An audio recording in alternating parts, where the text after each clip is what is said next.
નર્મદાના એક ગામમાં સુવિધાના અભાવે એક દર્દીને જોડીમાં નાખી લઈ જવો પડ્યો। સુવિધાના અભાવે અંતરિયાળ વિસ્તારના લોકોને કેવી હાલાકીનો સામનો કરવો પડે છે તેનો એક વિડીયો વાયરલ થયો છે। વાત છે નર્મદાના ગરુડેશ્વર તાલુકાના ચાંપટા ગામની, જ્યાં એક વ્યક્તિને સાપ કરડતા તેને સારવાર આપવા લોકોને 10 કિલોમીટર ચાલવું પડ્યું।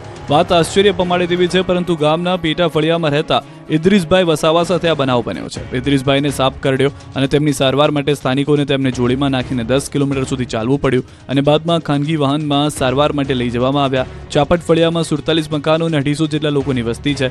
ગ્રામજનોના મતે ઉપરવાસના ભાગમાં વસેલા આ ગામમાં સુવિધાનો અભાવ હોવાથી બીમાર અશક્તોને આજે પણ જોડીમાં નાખીને હોસ્પિટલ ખસેડવા પડે છે।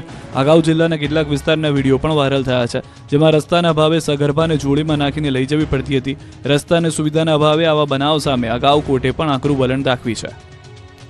અસામાજિક તત્વો સામે પોલીસનો 100 કલાકનો પ્લાન તો પૂર્ણ થયો, પણ કેટલાક તોફાનીઓ ન જ સુધર્યા।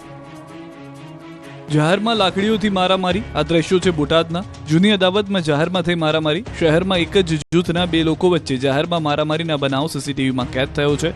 વિડીયોમાં સાફ જોઈ શકાય છે કે એક વ્યક્તિ લાકડી લઈને દોડતો આવે છે અને સાથે અન્ય કેટલીક મહિલાઓ પણ હાથમાં લાકડી સાથે ફરતી દેખાય છે।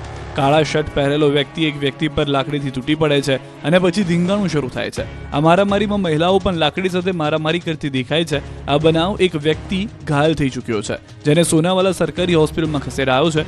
જૂની અદાવતમાં થયેલી આ મારામારીમાં પોલીસ ફરિયાદ નોંધાઈ છે। આ તરફ સુરતમાં તોફાની તત્વોનો આતંક વિડીયોમાં કેદ થયો। ઉત્તરાયણ વિસ્તારમાં લારી ધારક અને કારીગરને ઢોરમાર મારવામાં આવ્યો હતો। પોલીસ ફરિયાદ મુજબ સુખદેવ હરિકોળી નામના વ્યક્તિને મારવામાં આવ્યો હતો। લારી બંધ કરી દીધી હોવા છતાં ત્યાં બેસીને દારૂ પીવાની માંગ કરાઈ હતી। ફરિયાદીએ ના પાડતા તેને તેના કારીગરોને ઢોરમાર મારવામાં આવ્યો। હાલમાં પોલીસે ફરિયાદ નોંધી ગુનાહિત ઇતિહાસ ધરાવતા આરોપી સુખદેવની શોધખોળ શરૂ કરી છે। રોડ પર શ્વાનને બચાવવા જતા કારમાં લાગી આગ, જો કે કારમાં સવાર દંપતીનો થયો છે આ બાદ બચાવ।